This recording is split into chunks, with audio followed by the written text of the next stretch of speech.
iniciando mais um Diálogo Empreendedor. Hoje, recebendo um grande profissional, técnico, engenheiro, Samuel Maia Mota, né?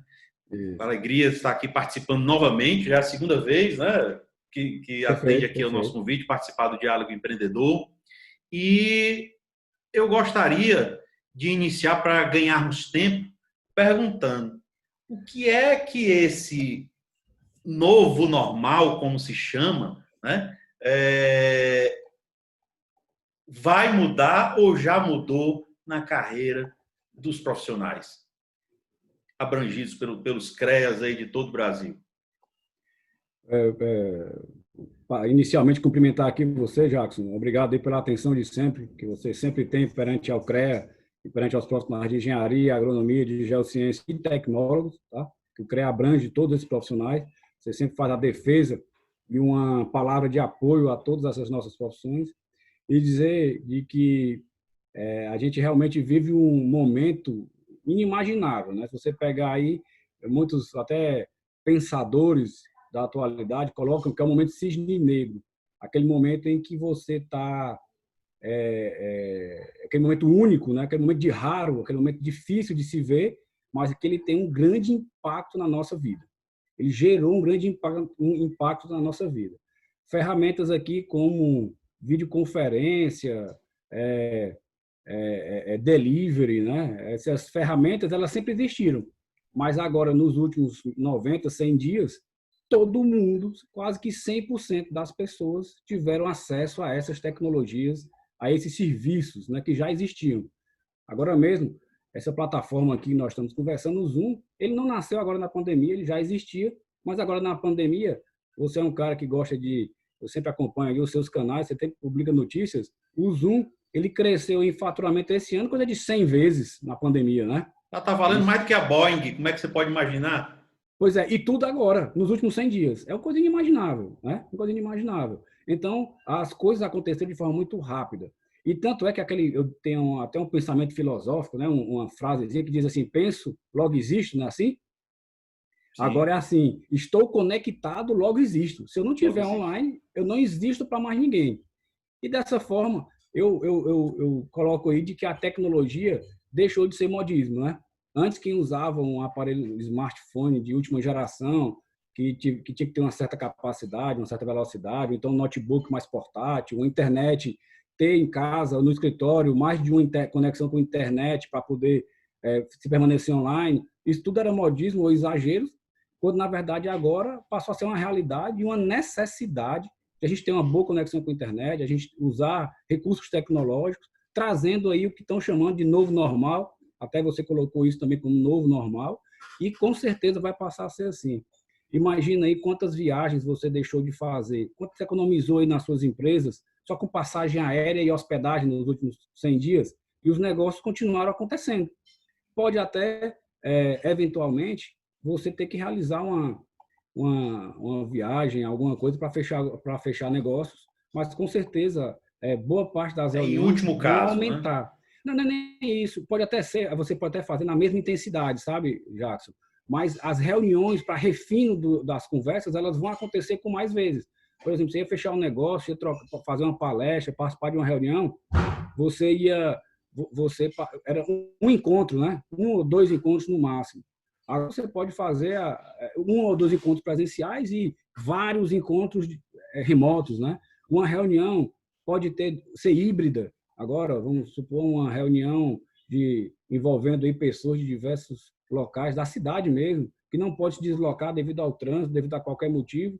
Ele pode assistir uma parte da reunião funcionando presencial e uma parte da reunião funcionando de forma remota, né? Então, tem várias possibilidades da gente manipular essa nossa nova rotina, né? Até mesmo na construção civil, por exemplo, vamos dar um exemplo aqui, já entrando na área da engenharia, de que as construções elas podem ter lá a inserção de novos métodos construtivos, para que use menos mão de obra, para que a mão de obra no canteiro seja otimizada e mais capacitada, né? Enfim, tem uma série de coisas que vai acontecer. Ainda mais quando eu pego aí, que eu tiro de que nas grandes crises, historicamente, você observar, as grandes soluções que nós temos hoje em mãos foram criadas durante as crises, né? haja vista aí o Uber, entre muitos outros, né? Ou crises pessoais ou grandes crises econômicas mundiais. E aí a gente tem acesso a algumas pesquisas que mostram de que em torno de 56% das pessoas estavam estudando ou lendo livros durante essa quarentena. Então, o que demonstra aí uma capacidade de que nos próximos dias surjam novas ideias e cada vez mais brilhantes, né? Nós, nas nossas empresas, nós já adotávamos as nossas vendas todas por videoconferência com todo o Brasil, antes desse período aí dessa parada. Mas antes ainda existia uma certa resistência. Quando nós pedimos uma reunião, como é? Não é por videoconferência. Como é que faz? Hoje não. Hoje virou normal. Né? Você fazer... Passa o link aí, né? Hoje virou normal. Você manda o link e ficou tudo mais fácil. Mas até eu estava lendo uma matéria ontem, do jornal, foi publicado pelo jornal Globo, mostrando que, nesse momento, as pessoas estão privilegiando agora a qualidade de vida, e que isso também vai impactar na engenharia, que antes você privilegiava morar próximo do seu trabalho, que onde o custo até era maior, né? E agora não, as pessoas estão, em virtude do home office, estão vendo que podem morar mais distante. Condomínios chácara, né? E tendo aquela habitação que antes era da colaboradora, que ia semanalmente, hoje é o escritório.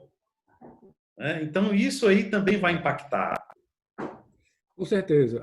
Eu tenho até conversado com alguns formadores de opinião nessa área de projetos, e eles demonstram claramente que as necessidades dos projetos que vão ser lançados serão outras, né? Uma série de adaptações vão ser feitas nas edificações, desde um gabinete mais confortável. Não, e até essa mesma matéria disse que os engenheiros que participaram da matéria, dizendo que eles estavam recebendo demandas, era para diminuir o espaço nos ambientes corporativos. Empresas que ocupavam quatro andares passaram a ocupar 3. Então, está vendo essa diminuição. A XP, por exemplo, eu ouvi uma reportagem, sem fazer aqui nenhuma propaganda, nada desse tipo, né? Mas a XP, ela entregou diversos andares corporativos lá em São Paulo e deixou o pessoal trabalhando em home office, entendeu? Todas as ferramentas funcionavam. Manhattan também está passando por essa mesma mudança. Isso, mas aí é onde os engenheiros vão ter que entrar com as novas obras que vão surgir, né? Abre novos horizontes. E eu digo mais, vão ter que estar com a cabeça aberta a essas novas tecnologias. Não se pode estar preso no passado, nem preso ao conservadorismo. A gente tem que abrir essa cabeça e aceitar essas tecnologias, né? A gente vê aí uma resistência nas construções civis, principalmente. Se você pegar, a gente coloca... a gente constrói tijolo sobre tijolo, como meu avô construía lá atrás, entendeu? Poucas são as construções que têm uma mão de obra não, uma técnica construtiva pré-moldada, usando steel deck, steel frame. Tem muitas tecnologias que podem estar fazendo parte do canteiro da obra, né? E aí a gente tende a ter essas melhorias. E aí onde eu vejo a participação muito importante neste momento dos conselhos profissionais, em especial aqui ao CREA, que nós estamos falando, porque vai existir muitas demandas de mudanças de espaços, né, residenciais e comerciais, em que os engenheiros vão fazer parte, e que, em alguns casos, por falta de caixa, algumas coisas, muitas empresas vão pelo preço. Né? E, às vezes, vai pelo preço para um profissional que não está habilitado para fazer isso aí.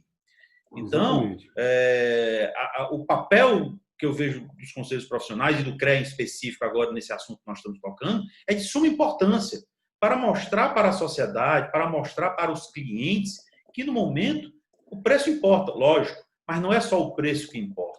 O que importa é saber se aquele profissional está habilitado para executar aquela missão. Né? Porque até um ponto que eu queria trazer agora, alinhado a isso, a preço, eu queria perguntar, presidente, como ficou o assunto das inspeções prediais?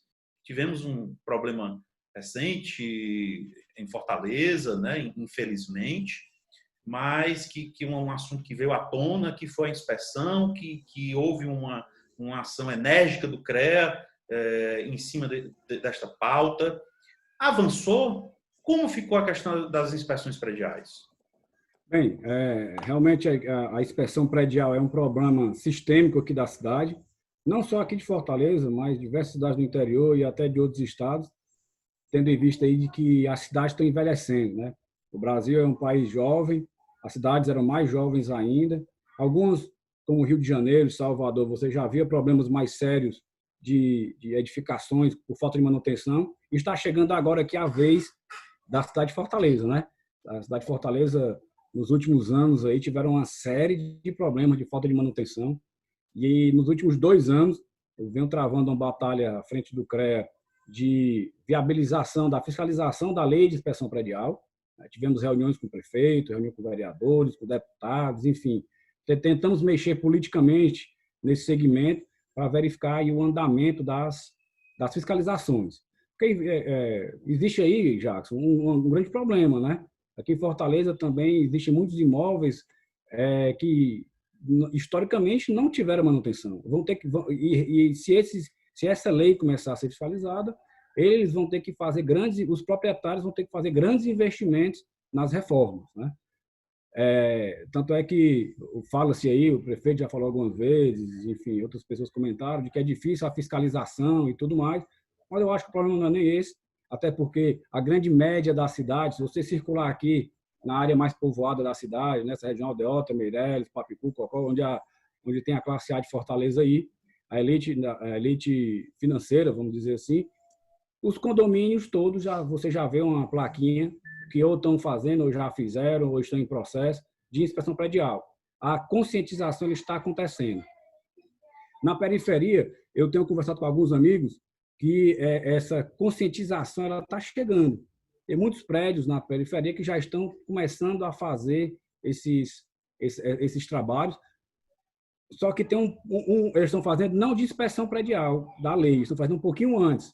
É o plano de manutenção. Porque a inspeção predial ela só pode ser feita se a edificação estiver toda corretinha, estiver com certificado de corpo de bombeiros, ela estiver lá sem fissuras, estiver com a estrutura de concreto íntegra, enfim, uma série de coisas. Então, esse pessoal está começando a procurar engenheiros para fazer o plano de manutenção. E aí está sendo quebrado um paradigma. Contratar engenheiro é caro. Esse paradigma, ao longo do tempo, está sendo quebrado, porque era questão de lei da oferta e da procura. Há pouco tempo atrás, eram muito poucos engenheiros que tinham na cidade. Eram pouquíssimos engenheiros. Hoje em dia, você já tem um grande número de profissionais na cidade, que isso favorece, eu falo isso positivamente, tá? Favorece aí ao crescimento do país. Quando você pega países de primeiro mundo, o índice de crescimento do país está diretamente ligado à quantidade de engenheiros per capita da população. Então, quanto mais engenheiros tem, mais duráveis são as construções, mais rápido o país cresce, porque, pensa só, ao invés de você ficar gastando grandes vultos financeiros em manter o imóvel, você faz um plano, você vai gastando isso ao longo dos anos, de forma a não ter grandes prejuízos, e o que vai sobrando, você adquire novos bens, aumenta o patrimônio, gera emprego, gera renda. Então, isso tudo é uma máquina que funciona bem adequadamente, até porque a cadeia da construção é a mais extensa. Então, a gente tem que ter na cabeça tudo isso encaixadinho, tá? Ano passado, realmente, infelizmente, aconteceram 2 graves acidentes aqui na cidade de Fortaleza. Um deles na Maraponga, que inclusive tinha um laudo de um engenheiro atestando, uma semana antes, que o prédio estava em condições de uso e estável. Esse prédio era mais novo, né? É novo, relativamente novo. Esse engenheiro, inclusive, está respondendo algumas questões perante ao CREA sobre essa conduta, certo? E o segundo acidente, que foi aqui já na região do Dionísio Torres, o outro na Maraponga, esse na região do Dionísio Torres, que foi uma clara, um descuido muito grande, tanto dos proprietários, que foram negligenciando a manutenção ao longo do tempo, como do profissional, de que, às vezes, a gente tem que conhecer e chamar pessoas para ajudar o trabalho, né? A gente tem que pegar, eu gosto do exemplo do médico, o médico ele nunca atua numa cirurgia sozinho, né? Você veja que o médico vai fazer uma cirurgia de por mais simples que seja, né? Você vai fazer uma colonoscopia, por exemplo, um exame. O médico ele chama lá um anestesista para acompanhar o procedimento, para dar uma analgesia, para acompanhar, manter ali o paciente. Você vai fazer uma cirurgia, tem médico, tem profissionais de enfermagem, tem anestesistas que também são médicos, tem uma equipe multidisciplinar. Então, a gente da engenharia tem que entender de que também um caso como o do edifício Andrés é um caso gravíssimo, que tem que ter ali uma equipe multidisciplinar para atuar, né, como projetistas, como executores de obra, como especialistas em escoramento, enfim, como uma série de segmentos para ter o sucesso, né? E você veja, você mora em um edifício, né? Possivelmente. Então, dentro desse seu edifício, você já deve ter visto equipes de manutenção para o elevador, equipes de manutenção para áreas de ar-condicionado que são refrigeradas, equipes de manutenção de jardinagem, equipe de manutenção de fachada, e todas essas equipes elas têm que estar ligadas para o sucesso dessa manutenção. Vou dar um dado que nós brasileiros não somos acostumados com manutenção, né? Com essa cultura de manutenção.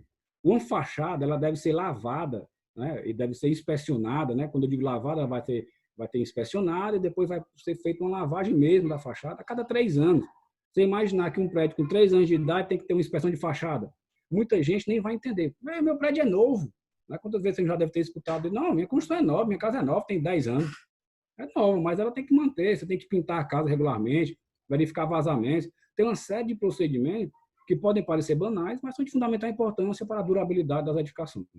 Eu digo isso, eu já tive casa de serra e eu sei o que é manutenção constante. Não, duas alegrias, né? Quando você compra, quando você vende. Pois é. Eu sei quando bem. você tem mais de uma... A gente tem que lembrar, eu sempre gosto de dizer isso. Vou comprar uma casa. Você tem que lembrar, comprei a casa, gastei aquele dinheiro. Mas você tem que lembrar de que ao longo dos anos você tem que deixar um dinheirinho para fazer as manutenções. Existem pesquisas e também avaliar qual é o inventário dela, qual é o histórico dela, como foi erguida. Sim. E outra, pesquisas mostram claramente que o preço de aquisição do imóvel ele representa 40% mais ou menos da despesa que você tem com ele. Você imaginar isso? Que 40% do preço do imóvel que você vai ter ao longo da vida, ele é a aquisição, o resto é manutenção? Tem que ter essa... E aí onde é importante o papel dos síndicos, né? Em construir os fundos de reserva. Além do mais, dois papéis do síndico, né? Que é interessante que na cidade está tendo uma movimentação muito grande de síndicos profissionais, que eles conseguem administrar isso de forma mais vamos dizer assim, empresarial, como negócio, né? Tem que separar tanto a parte de fundo de reserva para as emergências, como a parte do custeio para fazer esses investimentos, deixar isso bem separado, essas rúbricas, né? Para a pessoa entender que ele está gastando aquilo dali, é para manter o imóvel, é para fazer uma reforma, para recuperar um prejuízo que teve lá devido a uma falta de manutenção no passado. Presidente, falando já em retomada, continuando, né, sobre esse novo normal, qual a importância da engenharia, agronomia e das geociências para o desenvolvimento do país nesse momento tão importante? Jacques, eu vou falar agora. Sou presidente licenciado, a gente está em momento eleitoral, então eu estou de licença, certo? E vou falar como engenheiro, apaixonado pela engenharia, apaixonado por esses segmentos que estão sob tutela do sistema Confecre. A engenharia, a agronomia e as geociências, elas são a maior cadeia produtiva do país, né? Se você parar para pensar de que vai se fazer um investimento em qualquer área que seja, vamos botar aí a indústria, vamos gerar emprego com indústria, certo? Antes de o emprego ser gerado com a indústria, houve uma construção. Antes da construção, houve os projetos, né? Aconteceram projetos. Então, a cadeia da construção civil é muito extensa, desde a fase de embrionária dos empreendimentos, com projetos, depois com a prospecção de mercado, com a engenharia econômica e financeira, depois com a construção. Até na compra do terreno, né, em si. Até na compra do terreno, com as avaliações de imóveis, a definição de infraestrutura, qual é o imóvel ideal para você colocar aquilo, fazendo aí uma análise, uma viabilidade econômica dos empreendimentos. Tem tudo isso, né? E quando você está construindo aquele empreendimento, se você parar para pensar de que na primeira semana de obra, uma semana de obra, já chega dinheiro na mão do operário. Aí esse operário ele vai comprar a comida dele. A comida dele é um outro segmento da engenharia, é o agronegócio. Né? A agronomia está ali por perto. Na agronomia já puxa a geologia, que é para fazer a gestão das águas, né? Como, por exemplo, mineração ou gestão de água, especificamente no alimento. Aí você pega, durante essa primeira semana, o pessoal comprou ferramenta, né? A obra, os proprietários, a construtora comprou ferramentas, comprou materiais, comprou insumos que foram vendidos por indústrias que também tem lá seu pessoal. Ela é uma cadeia muito ampla. E é por isso que se diz de que a solução para qualquer saída, né, qualquer retomada econômica é investir em infraestrutura, é investir em engenharia, é investir em obra, porque o dinheiro cai na mão da população, da sociedade como um todo, quase que de imediato, né? Quase que de imediato. Então, eu tenho um otimismo muito grande, eu sou um otimista sempre, né? Independente de qualquer coisa, até mesmo com essa crise que nós estamos passando toda aí, eu sempre levo aos profissionais, aos amigos, uma palavra otimista, que nós vamos sair melhor disso, sim. Eu tenho certeza que nós vamos sair melhor disso e com ideias mais robustas, né? Não cabe mais timidez nesses momentos e tendo em vista que a gente precisa se organizar, né? E as soluções na área da engenharia vão sair de forma mais rápida. Você veja aí o governo federal e todos os governos estaduais, eles estão falando em planos de retomada e todos eles envolvem investimentos nos setores, nos segmentos da engenharia. Eu estou muito otimista e tenho certeza que isso vai dar certo dessa maneira. Não, com certeza. Esse período aí que tudo parou um pouco, mas muitas empresas não pararam, muito pelo contrário, fizeram foi acelerar seus estudos, suas pesquisas, né? Muitas empresas também começaram a rever seus negócios, porque muitos empresários não tinham as suas empresas na mão e quando o faturamento cessou, tiveram que fazer uma análise do que tinha ali, o que podia ser cortado, né? Muitas empresas cortaram muitos supérfluos.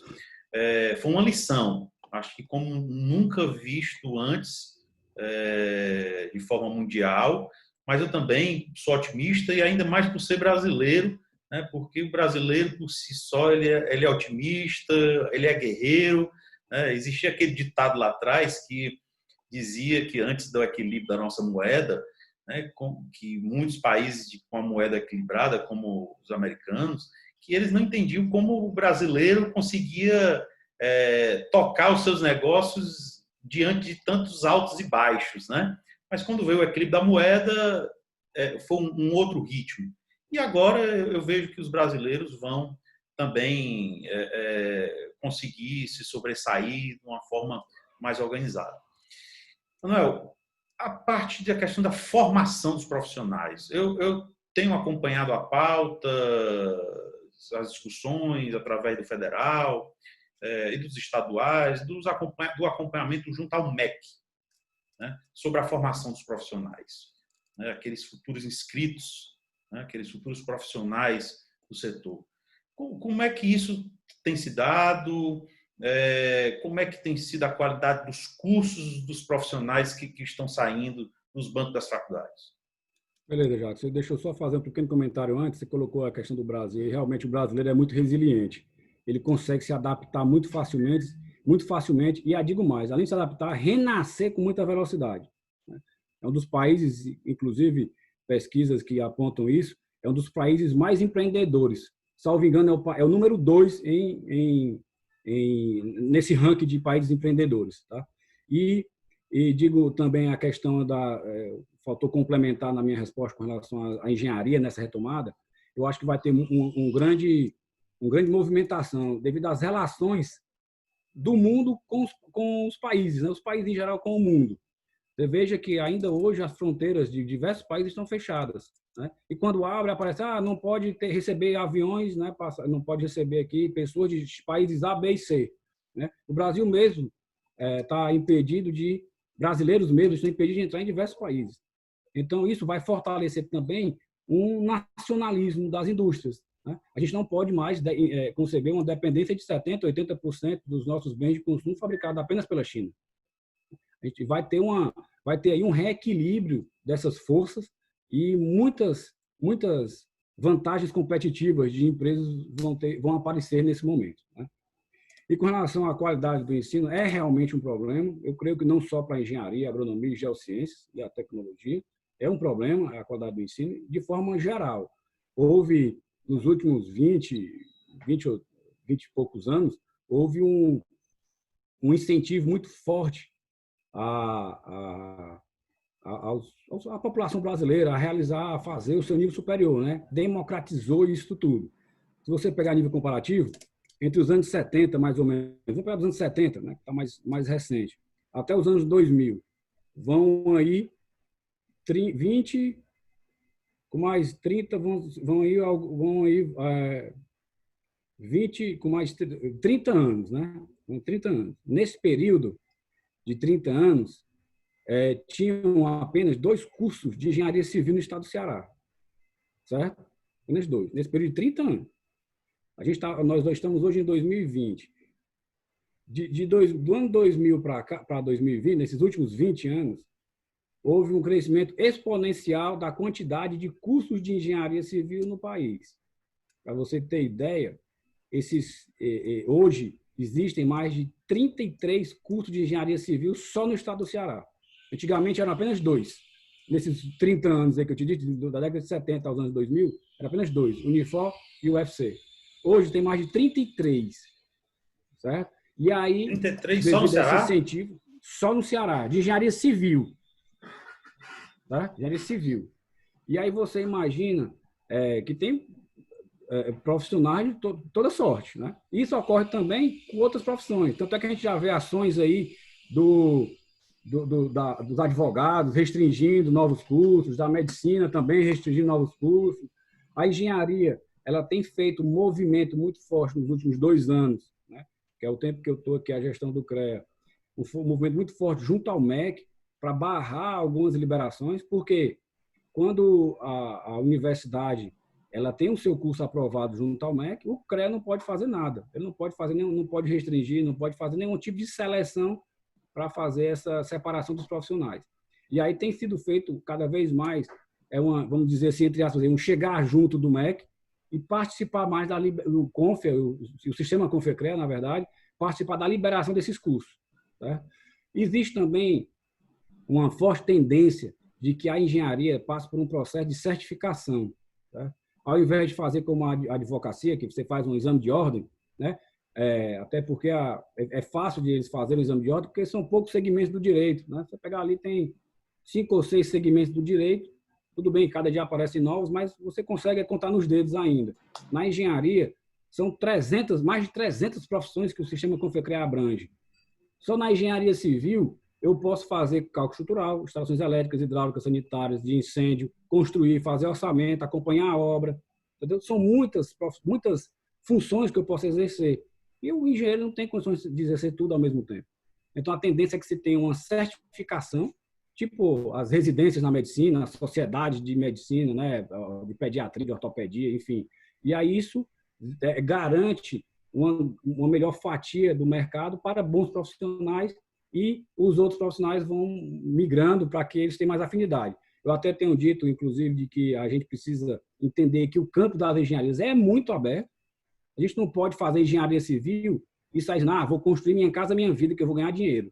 Eu não posso terminar engenharia elétrica e pensar, beleza, eu vou trabalhar fazendo um projeto para a casa do minha casa, minha vida.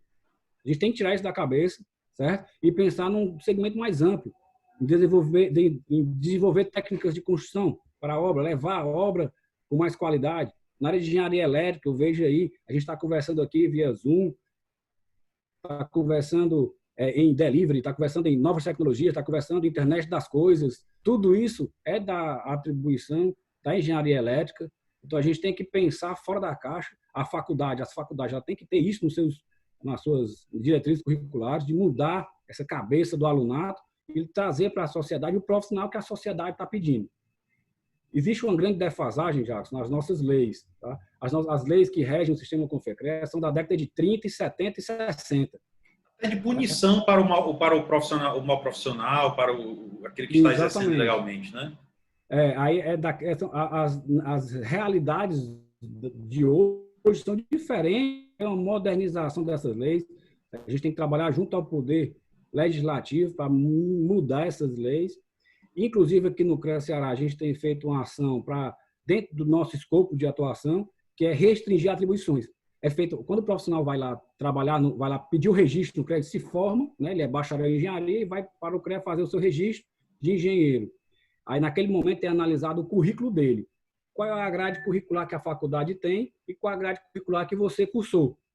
Então, é dado essas atribuições conforme que você cursou. Aí, tanto é que está tendo muita demanda lá na ouvidoria, justamente disso, de profissionais com restrição de atribuições. E aí é explicado para ele de que ele, você não fez, você tem, como engenheiro, você teria essa atribuição se você tivesse cursado tais disciplinas.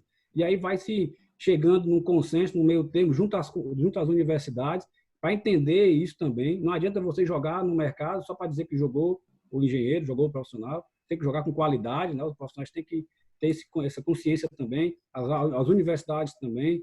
E aí vai assim, a gente vai fazendo um mundo melhor para a engenharia, criando um melhor ambiente de negócio. Tá?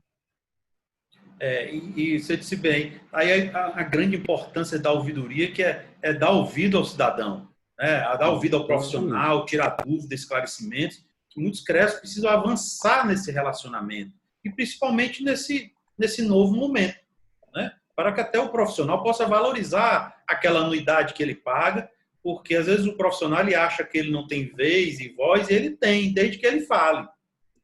Exatamente. Né? Por um canal legítimo. E tanto é que o nome é ouvidoria, né? É que o órgão tá por um canal legítimo. Exatamente. Porque às vezes tem gente que fala em rede social, mas ali ele está falando pro vento. Exatamente. Ele fala por um canal legítimo.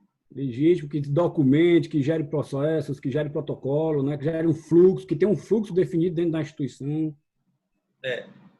Manuel, falando de profissionais, falando de formação, quem tem mais os profissionais que estão saindo dos bancos da faculdade, quem estão fazendo as suas novas inscrições, quem está ganhando?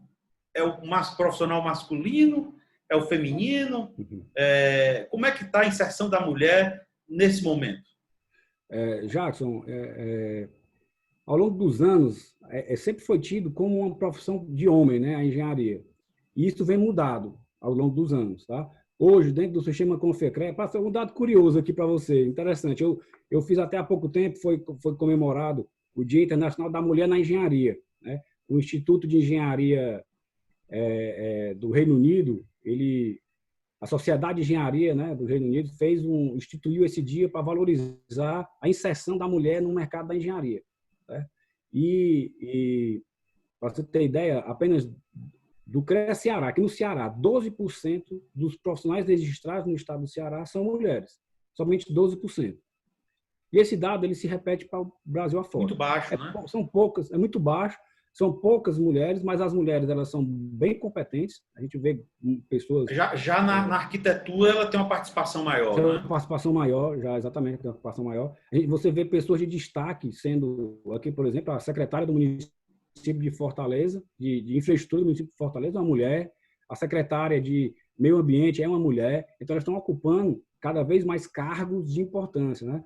De grande importância. A engenheira responsável pelo grupo M. Dias Branco é uma mulher, entendeu? Então, a gente vê mulheres preenchendo esses espaços. E um detalhe interessante, desses 12% de mulheres que representam, né, 12%, 20% de todas elas se registraram nos últimos 2 anos. 20% de todas as mulheres que existem no estado do Ceará, registradas como profissional, se registraram nos últimos 2 anos, justamente na nossa gestão. Então, isso dá uma mudança, dá um sentimento de pertencimento aí das mulheres, né? Você observa de que elas estão se sentindo representadas ou se sentindo inseridas no mercado de trabalho. Às vezes é ligado muito àquela de pensar os espaços, a edificação, que a mulher tem mais facilidade desse jogo, né? E aí tem surgido outras profissões na engenharia, como a engenharia ambiental. Você vê muitas mulheres como engenheiras ambientais, né? Tem outros segmentos da engenharia que estão trazendo mais mulheres, né? E aí aí é que está esse equilíbrio que está chegando. Se você pegar aí que 20% de todas as mulheres registradas no estado do Ceará foram nos últimos 2 anos, a tendência é de que isso vá se perpetuando. E outro dado interessante, são mulheres novas, são jovens. Praticamente 50% dessas mulheres têm abaixo de 45 anos. É um público jovem que está chegando. Então, essas movimentações, né, essa movimentação ela vai sendo importante para a gente gerar políticas de inserção da mulher no ambiente de trabalho. Você veja que as mulheres elas estão preenchendo os espaços. Há pouco tempo atrás era obrigado. Não, tem que ter uma mulher porque é obrigado. Né? Há pouco tempo atrás tinha leis que forçavam isso. Hoje em dia não. Hoje em dia é fluido isso. Né? Por mais que ainda existam essas leis, mas é fluido esse aceite de mulheres dentro do ambiente de trabalho, no ambiente de obra, que é um ambiente muito masculinizado ainda, devido à quantidade de operários. Você vê mulheres e todas elas impõem respeito. Né? Todas elas têm respeito. Eu transito bem com as mulheres dentro do nosso segmento, tanto é que temos inspetoras. O CREA tem diversas inspetorias no interior do Estado. A gente tem inspetoras mulheres. Certo? A diretoria também, nos últimos 2 anos, tinha mulheres diretoras. Boa parte dos nossos cargos de ocupação, de chefiar no CREA são de mulheres. Então, a gente tem procurado fomentar justamente isso também. Manuel, com a sua chegada na presidência do CREA, com o seu empreendedorismo, um jovem empreendedor, você também buscou fomentar o movimento do CREA Júnior. Eu queria que você passasse aqui para os nossos telespectadores como funciona o movimento do CREA Júnior, que existem também em outros estados, mas aqui ganhou uma grande força, né, nesses últimos anos. Como funciona esse movimento? Jackson, aqui já tinha o CREA Júnior aqui no estado do Ceará, nós demos uma alavancada nele, inclusive implementamos também o programa CREA Jovem, que é justamente daqueles profissionais recém-formados, com até 5 anos de formado. O principal motivo de que eu sou um entusiasta desses programas... Então, existe o CREA Júnior e o CREA Jovem? Isso. O CREA Júnior são estudantes e o CREA Jovem são profissionais recém-formados. Para fazer essa migração do júnior para o sênior, vamos dizer assim, tem ali o CREA Jovem para fazer você se engajar nas rotinas classistas. Mas você está no jovem, você tá no júnior aí, você não está no sênior, não, né? 20 anos de formado já.